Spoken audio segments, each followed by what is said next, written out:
Et si on en apprenait un peu plus sur Paris, l'histoire de Paris, le métro avec Grégoire Tonnat, bonjour. Bonjour Robin. Pour Métro, mon amour, ce matin, on descend à quelle station ?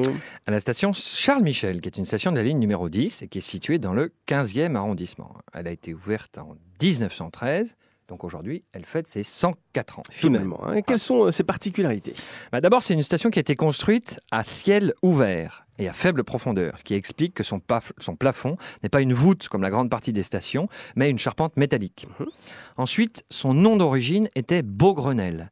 Mais depuis 1945, elle porte le nom de Charles Michel, qui était un député communiste du 15e arrondissement et qui a été fusillé par les Allemands durant l'occupation. Est-ce qu'il y a d'autres stations qui ont changé de nom comme ça ?